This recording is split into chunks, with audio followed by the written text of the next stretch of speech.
Our next guest for the next hour is Monica K. She's a consortium coordinator at Busara. Monica, good morning. Good morning, Eric. How are you? I'm good. Welcome to the hot seat of the Situation Room. Thank you for having me. Good of you to arrive here safely and sound, and we wish you all the best, even as you leave here after this show. I mean, it's that kind of season that we are in. Yeah. You're going to tell us a lot more about Busara and what you do in terms of children and children's welfare. But to welcome you to the conversation, let's first get you the day's proverb from CT. This week, the proverbs are from the Republic of Algeria. Right. Mm-hmm. A secret for two is soon a secret for nobody. A secret for two is soon a secret for nobody. Mm-hmm. Do you keep secrets? Everyone has a secret. Do you keep secrets? I do keep secrets. Do you keep secrets? For how long? Everybody has a secret. Do you keep your own? That's a good question. How long do you keep a secret? It depends.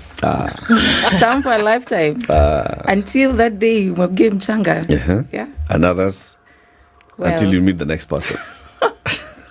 You're like, what? Yes. Watu wako na shida huko nje. Na wengine hata huwezi kujua wako na shida. Unajua kuna mfano zingine hata nikupatia hutabelieve. Like there's a friend of mine, I won't tell you who. Yes. Then you go ahead and describe that friend. In such details. That it can't be anybody else. Yeah. And you're using this just as a life example. Yes. Of things to know, things to avoid. While keeping your friend secret. While keeping your friend secret. What's your interpretation of that proverb though? Repeat the proverb, please. Yes, happily. A secret for two is soon a secret for nobody. Well, just don't tell your secrets. Keep them to yourself. It's bound to get out. Yeah? It's bound to get out. Why do people tell their secrets anyway? Why don't we go a little further? Why do people have secrets? That thing you don't want anybody to know, but you really, why? kind of do want somebody to know, don't why? you? Why do you want? Why do you have things that you don't want people to know? What is it? Are you embarrassed about it? Perhaps. That's why. Yeah. Is there a shame element? Yes. Mm-hmm. Is it too good to be true? True. Mm-hmm. Yes. Or is it you know it's? Or do you think the village uncles will come and usurp your success so you don't want to tell anybody? Yes, exactly. Yeah. Or people won't believe you actually did. You actually did that thing. Yes. Usually those kind of things people want to tell. Yes, while pretending they want to keep it secret. Yes. Yeah. I shouldn't say this, and then they proceed to say everything. But also, the shame element is usually quite profound. If societally it's accepted that certain things are not right, and you've been involved in one of those things that are deemed to be not right, then you really wouldn't want to talk about it. But then there are individuals who really don't talk about, forget secrets, they really don't talk about themselves, period. At all. Yes. Yeah. So it's not a secret, they just will not talk about themselves. Yeah. Yes. Life is not about me. Sure. Really? Okay. It's not about me. I mean, I'm living in a space with others. Yeah. Let other people speak about me. I'm fine. Yes. And when you have an opportunity, you need to feel the other people. Exactly. Anyway, Monica, consortium coordinator at Busara. What's Busara? Well, Busara is a research and consulting organization, and basically we use behavioral science. We apply behavioral science in our research to understand how humans think with the aim to alleviate poverty in the global south. Why? It's a big problem, particularly if we are talking about human trafficking, the conversation we are about to have. We find poverty is one of the drivers of child trafficking, human trafficking. So how best to address it without first understanding how people think, their perceptions, their attitudes, and the extent to which human trafficking, for example, they find it permissible. So what do you do with your research? It depends on the context, but particularly within the NEAR program, we intend to use our research to develop social and behavior change communication materials that will ultimately change people's perceptions and acceptability of child domestic work. We talk about, you've mentioned a couple of things, child trafficking, now there's child domestic work. In my mind, those are two different things. Are they? Not really. Okay. Child domestic work basically starts from child trafficking.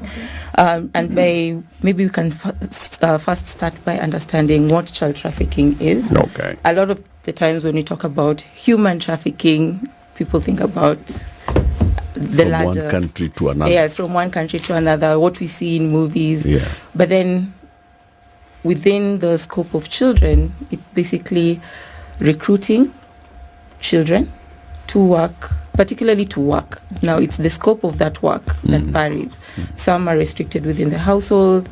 Some can be pushed into sexual exploitation, maybe having to work in brothels and things like that.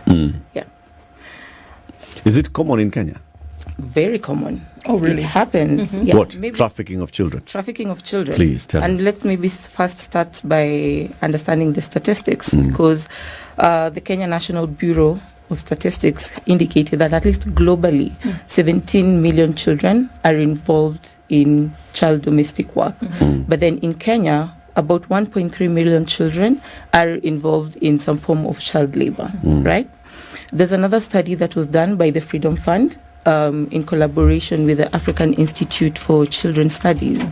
And now, contextually, in counties such as Busia and Kakamega, we find that there's a high infiltration of child domestic work, where about 19 to 21% of children are involved in child domestic work. What do we classify as child domestic work? Basically, it's children being recruited to work in the household. And of course, the work that they're exposed to is beyond what they can bear. So there's a limit to what children can do, right? Even within, children are supposed to work, to contribute to the household, but there's a limit to that. Burdening them with a lot of work, then that's child labor, and that's illegal. That's something that should not be happening. What's the age bracket we're talking about here? Because we talk about children and we're looking at anywhere between the age of 0 to 18. According to the laws of Kenya, some countries are on the continent may see a lower, maybe 17. But most times we're looking at that age bracket. So in this case, when we're talking about child domestic work, which then is an offshoot of child trafficking in some cases, what age bracket then are we paying attention to? Mostly from a research that was done by the Freedom Fund and AICS, between 15 to 17 years. But then, of course, there are other cases where the child is relatively younger than that, maybe even 12 or 13. Yeah. Okay. And so then, because now when you call it child labor, and you said that when they're doing work that is uncomfortable, what kind of work are we talking about that is then uncomfortable or now invites suffering on a 15 to 17-year-old? It's the extent of that work. Okay. For example, a child, a 12-year-old can easily wash their socks from when they're from school, right? But burdening this child of a similar age with a bucket load of laundry, for example, for an entire household, maybe you're like 6 people in the household, that's something that a child cannot easily do without it affecting their physical well-being, emotional well-being, Yeah, so then that's the extent to which it now becomes child labor. Okay. How are we able to trace that children then, this 1.3 million that we talk about, have been, how are we able to trace who has been trafficked? To say that, and okay, maybe the definition of child trafficking now maybe would make sense at this juncture, because we say that those who end up in child domestic work could have been victims of child trafficking. How do we make the connection between the two? With your earlier question was with regards to how do we report or how do we get a sense of who? How do we know that the children who are working have been trafficked? One, through research, like the research we conduct. So quite recently we conducted research, Busara with Freedom Fund under the NEAR program. We conducted research to understand the landscape. And through that you can then identify patterns. So that's one, through the research. The other component is reporting, either using the agencies, civil society organizations that are working within this scope, because they do have response strategies and interventions where you go report and then they're actually able to come up and follow up with a particular case, provide maybe shelter if necessary, return the child to the family. Yeah, so it does vary. The only challenge that exists with regards to following up is, in most cases, a lot of these child domestic workers enter into informal agreements with their employers. So there's no legislative framework. It's not very easy to know if this is a child domestic worker, right? In most cases also, the context of where the work happens, it's within the household. Households are private. If I have someone in my household, she's maybe 13, for example, she's working as a domestic worker, how does my neighbor tell that this is not a relative and it's actually a domestic worker? So it's more, the biggest barrier is the informal agreements that actually exist. When you say you conducted research, what questions do you seek to respond to? Because that's what research is all about. Yeah. What are these questions that you're seeking to answer? One is understanding who the key stakeholders are. Because when we look at child domestic work, for example, ultimately one of the key stakeholders is the child who's the worker. But then understanding the landscape, who is involved in this trade, because when it comes to the response strategies, then you're best able to target particular people based on the patterns that we identify in the research. So with the research we recently conducted with the Freedom Fund, it was understanding who the key stakeholders are. How do they perceive social work, right? So when I talk about the key stakeholders, that's the agents, because we found actually we have people who specialize in recruiting children to work in households as domestic workers. Also the role of parents and caregivers. As a parent, for example, to what extent or when then does it becomes permissible for a child to leave my household to go and work in another household as a worker? The other thing is also understanding the employers. What are their perceptions? Then when does it become socially acceptable for me, maybe as a working woman, I understand the dynamics of work, what is acceptable legally, then to what extent does it now become agreeable for me to actually hire a child to work in my household? Okay. So what did you find out? Is there general awareness of the law and the implications of all these things and connecting it to not a worker, but a child laborer? Yes. There's awareness. There's a bit of awareness. Okay. One of the things that we found, particularly with the key stakeholders, and that's the employers themselves, is in as much as they are aware that child domestic work is illegal, they perceive that they're doing some good. One of the things, maybe if we can go back a bit, is the drivers of child domestic work is economic vulnerability, for example. So you find a child at home, they do not have food, they don't have shelter, their future is uncertain. But then, because of that, an employer then perceives themselves to be doing good. Yep. So their goodness ultimately overshadows the illegality of employing a child as a worker in their house. Okay. So that was one of the interesting findings that came up from our So the employer is not necessarily aware that there's some illegality they're committing? There is some awareness. But then the fact that they think I'm actually doing good, I'm helping, I'm positively contributing to the life of this child, then it's not really bad, right? Instead of this child living out in the streets, I'm giving them 3 square meals a day. Which is why I'm asking that awareness. So you're aware of, labor and child labor and trafficking. Yes. But do you contextualize it to yourself at that point? Is that what this employer is doing? Because this employer, like you've said, is looking at, okay, so there's a child in Shags who this family is doing poorly. I go and take that child, I bring the child to the city. The child will be living in my home. The child will be working. The child will be eating and sleeping well. And maybe at some point I'll take this child to school. Maybe one thing or the other, right? Mm-hmm. Is this person thinking, I am involved in child trafficking? I am involved in the illegal child labor. Is that awareness clear in that person's mind? It's not very clear. Okay. It's not very clear. And that's because a lot of the times the idea of child domestic work, it's not very prominent. It's that thing that it's there, but it's largely invisible. People don't talk about it. So no one... But why don't people talk about it? Because it just preys on the vulnerability of children. Yes.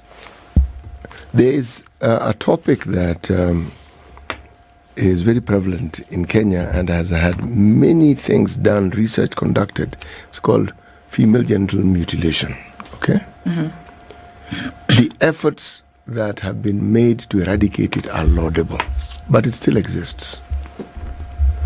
Now, there seems to be a disconnect here between what certain communities and societies consider to be part and parcel of their identity, or something they consider to be normal, and there's what the law says. So when these two collide, then the silence you speak of, in my mind, comes into being. People don't talk about it because they understand law, police, jail. They know that matrix. They know how it goes. But has time been taken to understand why it is that, forget the poverty element, what it is that makes what you are referring to as child trafficking acceptable? Because if it was not acceptable, it wouldn't be done. The acceptability factor is stronger than even the law sometimes. So it were better people talked about it, would be out in the open. When it is silent is when the atrocities that we associate child labor with come into being. Absolutely. Yes. Yeah. And that's why programs such as the NIA program, it's very important, because then even the name NIA, we're trying to make child domestic work to not be invisible anymore. We want to bring it to the front line so that people can understand by engaging in child domestic work, you're contributing negatively to the lives of children. They're not going to achieve positive life outcomes. Let's talk about it. Let's make amends. Let's have different stakeholders come together so that we can address this challenge. So what is child trafficking? Trafficking specifically, what does that mean?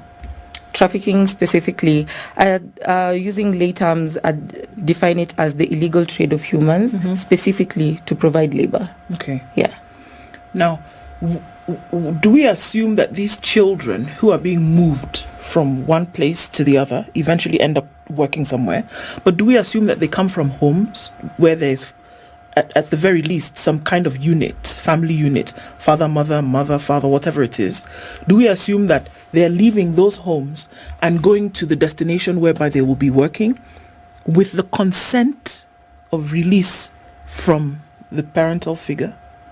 That's a really good question, and it takes back to another finding we found, we established in our recent research.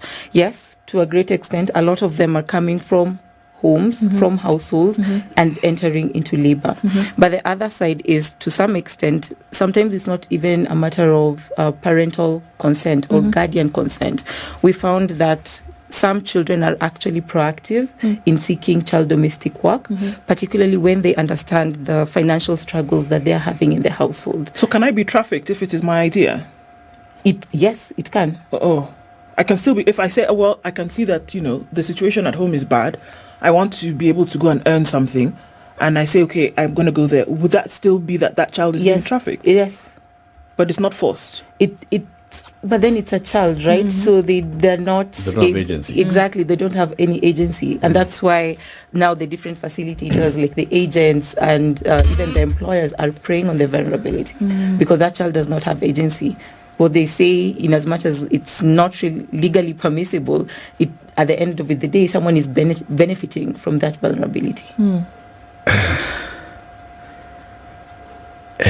Even the child is benefiting from this transaction, isn't it?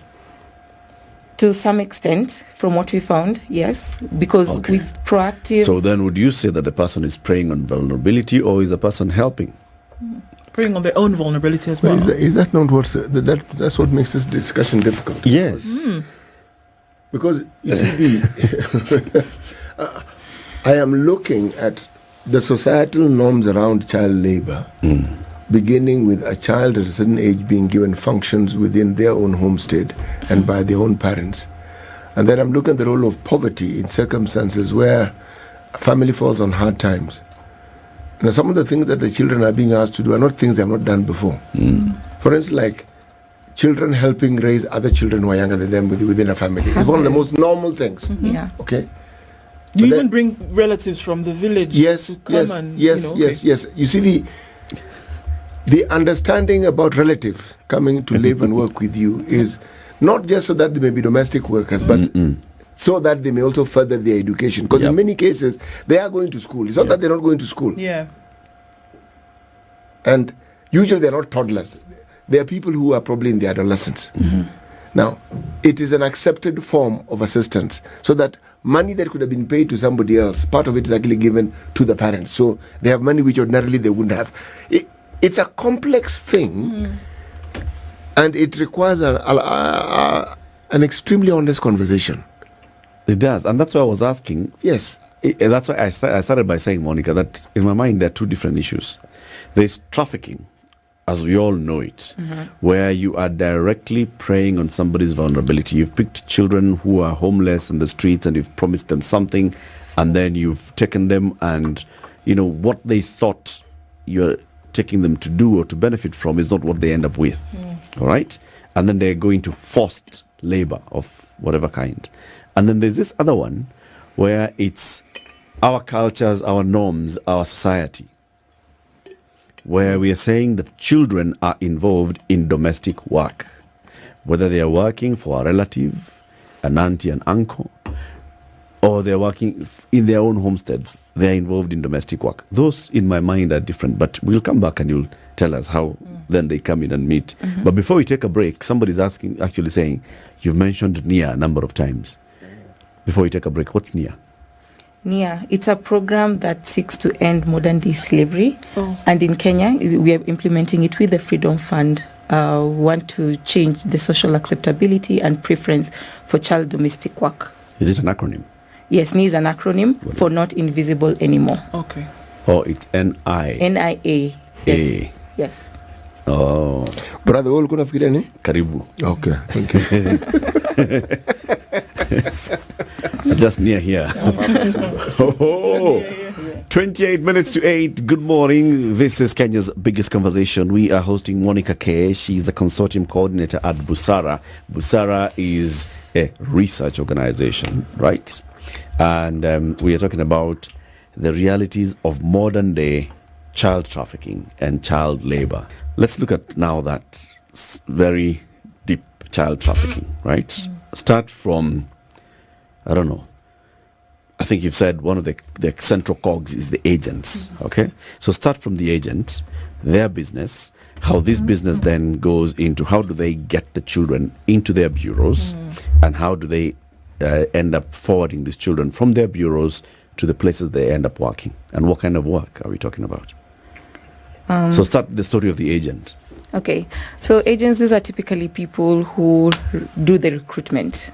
Either a parent, from our research we found a parent can approach an agent particularly, or even an employer can. We found that employers also reach out to agents specifically asking for a particular type of domestic worker, particularly children. Okay. So once the agent, the role of the agent is to typically negotiate. They negotiate for the salaries. We found that they try to analyze the employer in terms of, is this a good person? Can this person take care of a child? Yeah. Then they do facilitate how the child moves from their household to the employer's household. Okay. Yeah. In the cases where the parent has approached the agent, what's the story? What do they tell the agent? In most cases, it goes back to the economic vulnerability. There's this child, we're looking for work. Let's try to get a good employer for the child. Right. That tends to come up. Yeah. Okay. So so far we found there's a bit of collaboration sometimes between parents and facilitators. Okay. And in such cases, the child has no agency. It's a matter of, we found this opportunity for you, go and make it work. So this is a child who is in secondary school age, or is it also even in primary school age? It can be primary school age. So is the child taken out of school to go into employment? Sometimes yes, but a lot of times you find that they have to drop out of school for one reason or another. Yeah.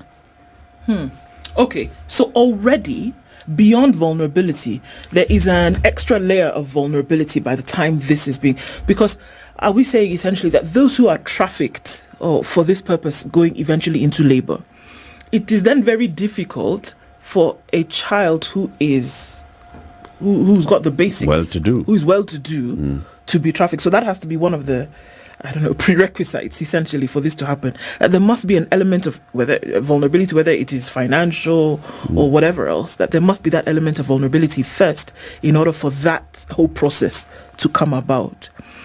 If there is collusion with the guardian or the parent, then there's a wage that is paid, one would assume. Mm-hmm. Who earns this? Who does this money go to? In most cases, that money goes to the parents. Sometimes that collaboration between the caregiver or the parent and the employer, this conversation of send this money directly to me. In some cases, the children are given some stipend. I'm saying stipend because it's not really a wage that will typically be paid for domestic work. So in a lot of cases, that money goes to the parents. Yeah. What does the parent do with the money? It goes back to the household. Okay. A lot of the times. So it's supporting the household. It's supporting the household. The other children maybe need to go to school and such other things. Yes. Now, the employer who is coming and specifically looking for a child, why are they looking for a child? Why are they looking for the young person to employ? One, again, the vulnerability, because when it's a child, they lack agency. They're unable to establish the extremes, right? With an adult, if you tell an adult to do something, they can say no, and you can have a conversation about it. But then because it's a child, they're really vulnerable. That also ties in with obedience. From our research, we established that some employers specifically ask for children because children are obedient. Whatever they tell them to do, they're going to do it.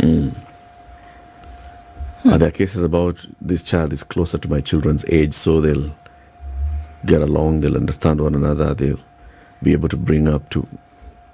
Not really. Nothing like that? But something close to that can come up with the benevolent employers who feel that they're doing good.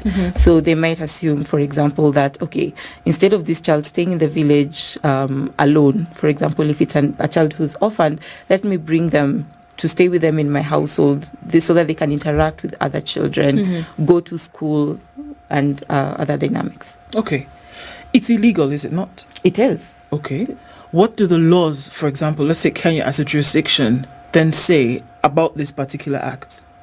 So typically, you're not supposed to employ a child. But then the problem comes in due to the informal arrangements. Because in most cases, there are no contracts that are signed.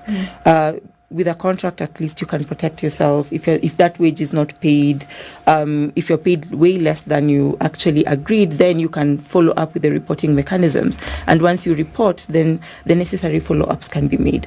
So it's the informal arrangements that exist that are the biggest barrier. Then the other component is with regards to reporting.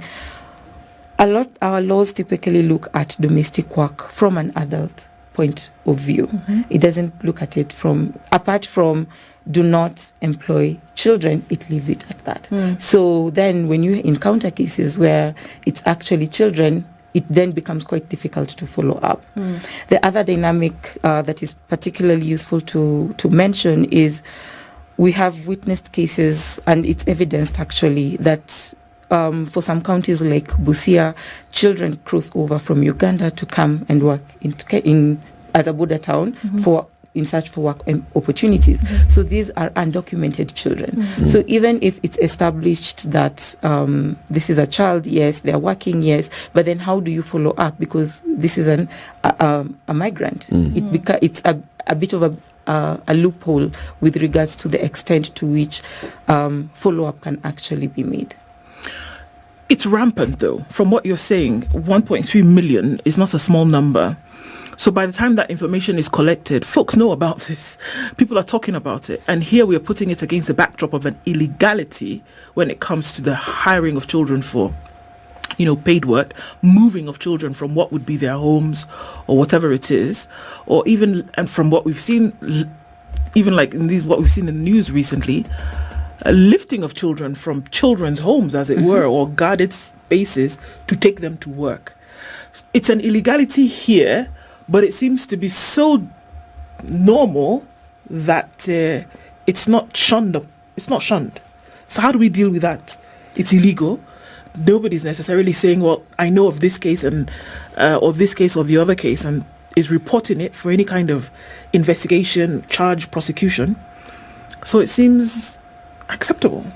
It is. It is. It is. A lot of the times it is. And again, there was a mention of social norms.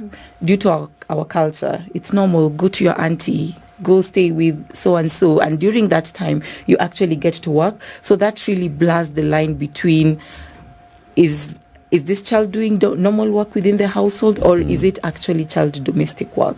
However, one question you asked that is really important is then what can be done about it. The first one is mechanisms of monitoring and reporting. People need to report these cases when you see them, when you hear of them, that a child is actually being involved in domestic work. And this can be done through, we have different organizations working within our communities that can actually help. For example, Maisha Girls in Nairobi that runs a safe house. You can also collaborate with them to actually report these cases. A lot of people do not know how the reporting actually happens. If they did, would it change? Especially since we're coming off the backdrop of something that's acceptable in society. How are we asking folks in communities for whom this thing is normal to then come and say, actually, you know what, so-and-so has a child in their home, and how do I do that when, for me, this is no big deal?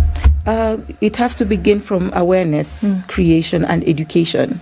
That is one of the mechanisms where you can change people's perceptions about, you guys, this is not the norm. This is not what should be happening. And that's one of the reasons why the NEAR program and the work that Freedom Fund is doing, or we are going to do, with the social and behavior change communication materials that are going to be developed and disseminated. It's really important because it's going to try to change the social norms, the social acceptability of child domestic work, because people can only act when they understand the gaps, when they understand why this is a problem. Currently, it's quite acceptable because it's the norm, it's acceptable, right?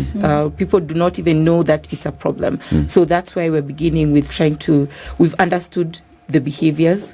From the research that we've done, we've understood the behaviors, we've understood the social norms. Now we're going to the next step, which is to try to change the social preference for domestic work. Okay. So from what I gather, from the work that you've done at Busara, from work that you're doing with Freedom Fund and the other partners, is you have observed that a greater percentage of children who are involved in labor are coming in through these channels. Parent says, I need my child to work, or employer says, I've got a relative I want to help, or I know I have a child who I'd like to help, and so they let them come and work in my home. That is the majority. But then there's the other side, the extremes, and I'd like you to tell us more about a bit about the extremes, where, like Ndu said, children are vulnerable, they are in a children's home, and this person is operating a children's home, which is also happens to be a trafficking bureau, or somebody who is going and looking at vulnerable children, maybe in the streets, and luring them with promise of a job, a better future, and then they end up in this job where they are not even earning a thing. It is this person who's the agent who's earning. Have you come across such cases? Currently, from the work, particularly from the research that we have done, we haven't come across such an extreme case like that. Okay. Yeah. Because when you talk about the children who are crossing over from Uganda into Kenya, there are many children. In fact, I've even seen people on online commenting and saying many children that you find in Nairobi, they are being used as beggars, are foreign children. Yeah. And they're coming in as beggars. There are stories that have even been published in media houses. Even on the BBC, Yep. children who are basically being used as beggars, but they are not the ones who are benefiting at all. Not even their parents back at home are aware of what's happening with their children. You haven't come across such? From the research that we've come across, there's a bit of exploitation where, to some extent, it's not the child earning whatever wage they were promised. In a lot of cases, the wage goes to the parent, but they're given something relatively small, or in some cases, they're not paid at all. Yeah, so those are the cases we've come across from our study.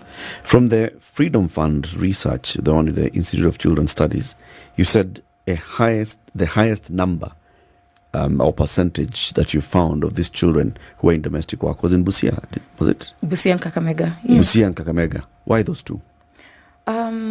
Particularly, they are the source of the work. So the other component was that in urban areas like in Nairobi and Kisumu, the domestic workers working in these areas are actually from Busia and Kakamega. Why? Different reasons. Economic factors are a big driver of children being forced into domestic work. So children coming from Busia and Kakamega will end up in these urban areas as child laborers. With the knowledge and consent of their caregivers. Some, yes. Some, even the children themselves, make a push. Because some are proactive enough and they have goals for themselves. They think, if I can do this work maybe for 1 year, I can save, maybe can go take up vocational training. So in the course of all that, they're willing to endure any mistreatment for the sake of earning something, so that in the long run they get out of it. Other research shows that these two counties are among the highest when it comes to teenage pregnancies and girls dropping out of school. Is there a connection? There's connection. From our research, we also found that teenage pregnancies are also a big driver for particularly girls, to be pushed into domestic work. Because when you're pregnant, then you have to drop out of school. Sometimes you're kicked out of home. You have nowhere to go.